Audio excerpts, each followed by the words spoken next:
ओम शांति। 7 जून 2024 की साकार मुरली है। बाबा बोले, मीठे बच्चे, तुम आपस में रूहानी भाई बहन हो। तुम्हारा एक दो से अति प्यार होना चाहिए।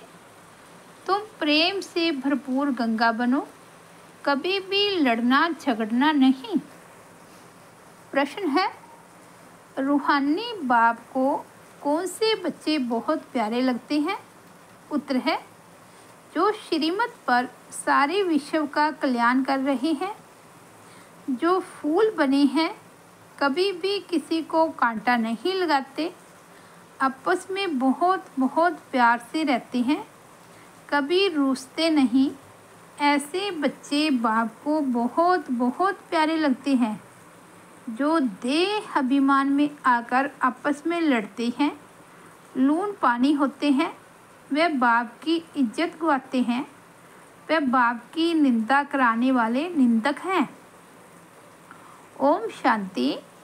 जैसे रूहानी बच्चों को अब रूहानी बाप प्यारा लगता है, वैसे रूहानी बाप को रूहानी बच्चे भी प्यारे लगते हैं, क्योंकि श्रीमत पर सारे विश्व का कल्याण कर रहे हैं। कल्याणकारी सब प्यारे लगते हैं। तुम भी आपस में भाई भाई हो, तो तुम भी जरूर एक दो को प्यारे लगेंगे। बाहर वालों से इतना प्यार नहीं रहेगा जितना बाप के बच्चों का आपस में होगा। तुम्हारा भी आपस में बहुत बहुत प्यार होना चाहिए। अगर भाई बहन यहाँ ही लड़ते झगड़ते हैं या प्यार नहीं करते, तो वे भाई नहीं ठहरे। तुम्हारा आपस में लव होना चाहिए। बाप का भी आत्माओं से लव है ना, तो आत्माओं का भी आपस में बहुत लव होना चाहिए। सतयुग में सब आत्माएं एक दो को प्यारी लगती है, क्योंकि शरीर का अभिमान टूट जाता है। तुम भाई भाई एक बाप की याद से सारे विश्व का कल्याण करते हो, अपना भी कल्याण करते हो, तो भाइयों का भी कल्याण करना चाहिए। इसलिए बाप देही अभिमानी से देही अभिमानी बना रहे हैं।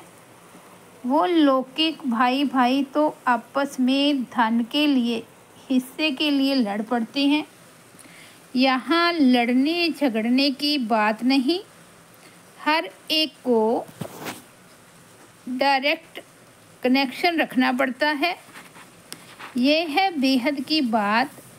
योग बल से बाप से वर्षा लेना है, लौकिक बाप से स्थूल वर्षा लेते हैं।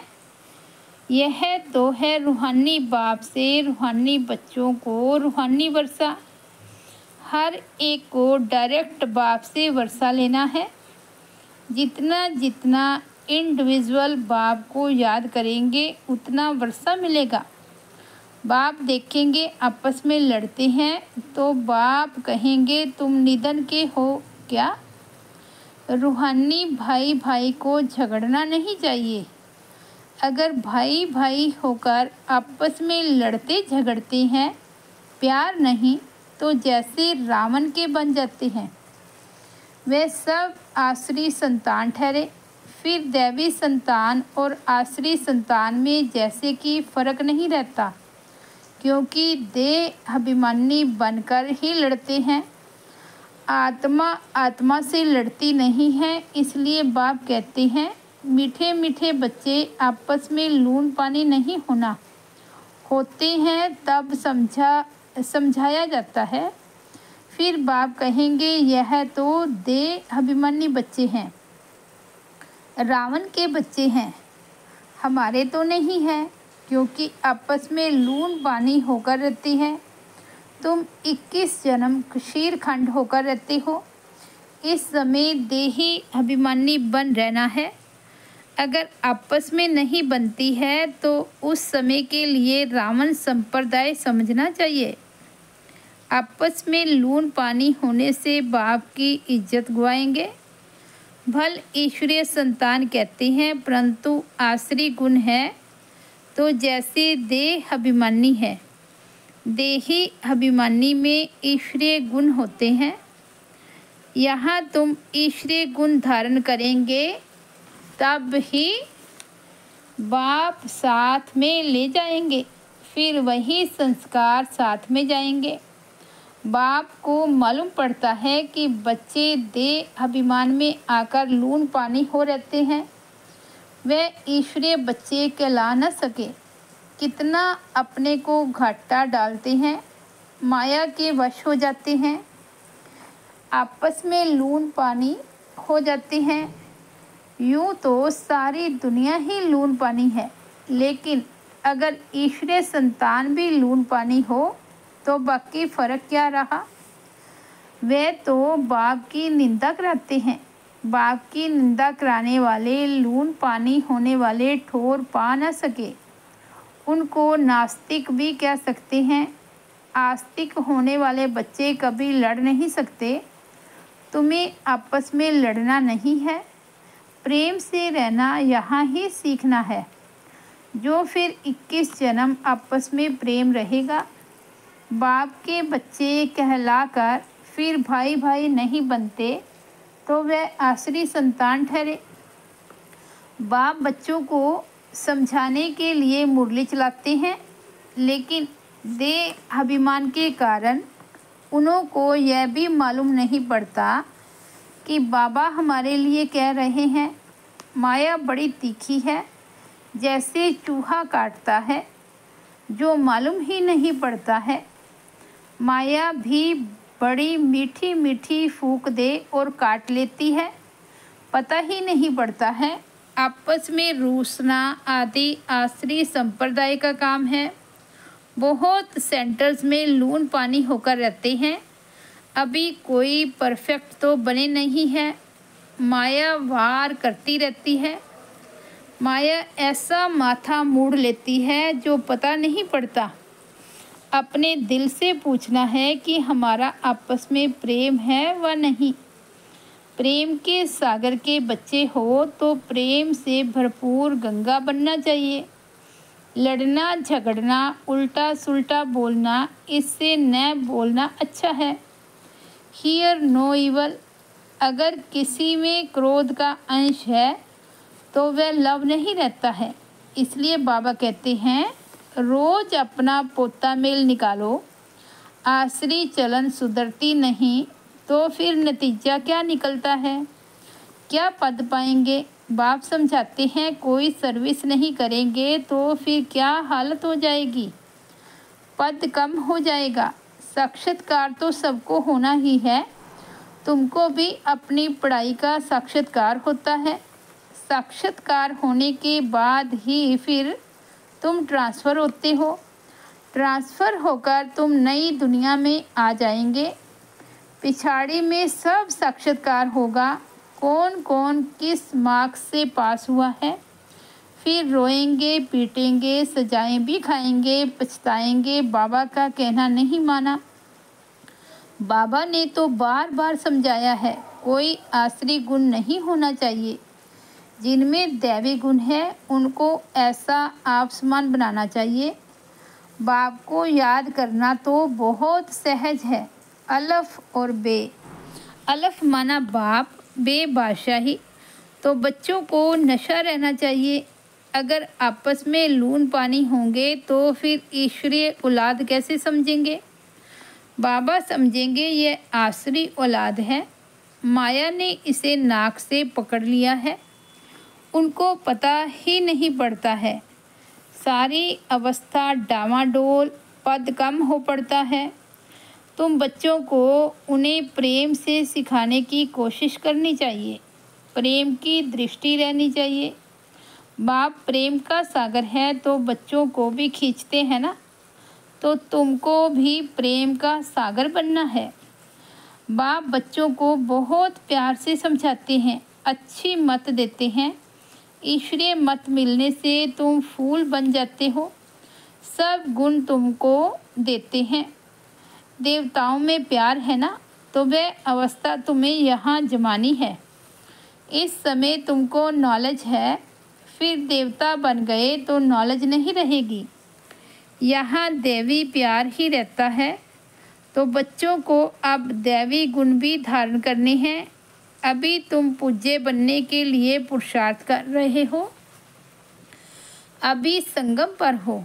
बाप भी भारत में आते हैं, शिव जयंती मनाते हैं, परंतु वे कौन है, कैसे, कब आते, क्या करते हैं, यह नहीं जानते।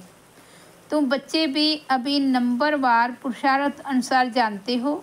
जो नहीं जानते वह किसको समझा भी नहीं सकते। फिर पद कम हो जाता है। स्कूल में पढ़ने वालों में कोई की चलन खराब होती है तो कोई की सदैव अच्छी चलन रहती है। कोई प्रेजेंट रहे, कोई एब्सेंट। यहाँ प्रेजेंट वह है जो सदैव बाप को याद करते हैं, सवदर्शन चक्र फिराते रहते हैं। बाप कहते हैं उठते बैठते तुम अपने को सवदर्शन चक्रधारी समझो। भूलते हो तो एब्सेंट हो जाते हो। जब सदैव प्रेजेंट होंगे तब ही ऊंच पद पाएंगे, भूल जाएंगे तो कम पद पाएंगे। बाप जानते हैं अभी टाइम पड़ा है। ऊंच पद पाने वालों की बुद्धि में यह चक्कर फिरता होगा। कहा जाता है शिव बाबा की याद हो, मुख में ज्ञान अमृत हो, तब प्राण तन से निकले। अगर कोई चीज़ से प्रीत होगी तो अंतकाल में वह याद आती रहेगी। खाने का लोभ होगा तो मरने के समय वह चीज़ ही याद आती रहेगी। ये खाऊं, फिर पद भ्रष्ट हो पड़ेगा। बाप तो कहते हैं सवदर्शन चक्रधारी होकर मरो और कुछ भी याद न आए। बिगैर कोई संबंध जैसे आत्मा आई है वैसे जाना है। लोभ भी कम नहीं। लोभ है तो पिछाड़ी समय वही याद आता रहेगा। नहीं मिला तो उसी आश में मर जाएंगे। इसलिए तुम बच्चों में लोभ आदि भी नहीं होना चाहिए। बाप समझाते तो बहुत है, परंतु समझने वाले कोई समझे। बाप की याद को एकदम सीने से लगा दो। बाबा, ओहो बाबा, बाबा बाबा मुख से कहना भी नहीं है, अजबा जाप चलता रहे। बाप की याद में कर्मातीत अवस्था में यह शरीर छूटे तब ऊंच पद पा सकते हैं। अच्छा, मीठे मीठे सिकिलदे बच्चों प्रति माता पिता बाप दादा का याद प्यार और गुड मॉर्निंग।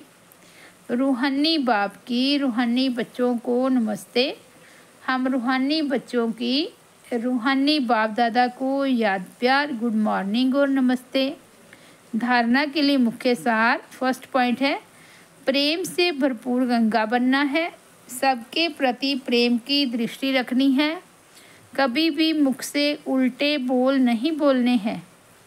दूसरा, किसी भी चीज़ में लोभ नहीं रखना है। सवदर्शन चक्रधारी होकर रहना है। अभ्यास करना है कि अंत समय कोई भी चीज़ याद न आए। वरदान है पुरानी देह व दुनिया की सर्व आकर्षणों से सहज और सदा दूर रहने वाले राज ऋषि भव। राज ऋषि अर्थात एक तरफ सर्व प्राप्ति के अधिकार का नशा और दूसरे तरफ बेहद का वैराग्य का अलौकिक नशा। वर्तमान समय इन दोनों अभ्यास को बढ़ाते चलो। वैराग्य माना किनारा नहीं, लेकिन सर्व प्राप्ति होते भी हद की आकर्षण मन बुद्धि को आकर्षण में नहीं लाए। संकल्प मात्र भी अधीनता न हो, इसको कहते हैं राज ऋषि अर्थात बेहद के वैरागी। ये पुरानी देह व देह की पुरानी दुनिया, व्यक्त भाव, वैभव का भाव, इन सब आकर्षणों से सदा और सहज दूर रहने वाले। स्लोगन है साइंस के साधनों को यूज़ करो लेकिन अपने जीवन का आधार नहीं बनाओ। साइंस के साधनों को यूज़ करो लेकिन अपने जीवन का आधार नहीं बनाओ। मातेश्वरी जी के महावाक्य हैं। मम्मा कहते देखो, मनुष्य कहते हैं कौरवों और पांडवों की आपस में कुरुक्षेत्र में लड़ाई लगी है और फिर दिखलाते हैं पांडवों का साथी डायरेक्शन देने वाला श्री कृष्ण था। तो जिस तरफ स्वयं प्रकृतिपति है उसकी तो विजय जरूर होगी। देखो सभी बातें मिला दी है। अभी पहले तो इस बात को समझो कि प्रकृतिपति तो परम आत्मा है, श्री कृष्ण तो सतयुग का पहला देवता है, पांडवों का सारथी तो परमात्मा था। अब परमात्मा हम बच्चों को कभी हिंसा नहीं सिखला सकता है, न पांडवों ने हिंसक लड़ाई पर स्वराज्य लिया। ये दुनिया कर्म क्षेत्र है जिसमें मनुष्य जैसा जैसा कर्म कर बीज बोता है वैसा अच्छा व बुरा फल भोगता है। जिस कर्म क्षेत्र पर पांडव अर्थात भारत माता शक्ति अवतार भी मौजूद है, परमात्मा भारत खंड में ही आते हैं, इसलिए भारत खंड को अविनाशी कहा जाता है। परमात्मा का अवतरण खास भारत खंड में हुआ है क्योंकि अधर्म की वृद्धि भी भारत खंड से हुई है। वहाँ ही परमात्मा ने योग बल द्वारा कौरव राज्य खत्म कर पांडवों का राज्य स्थापन किया।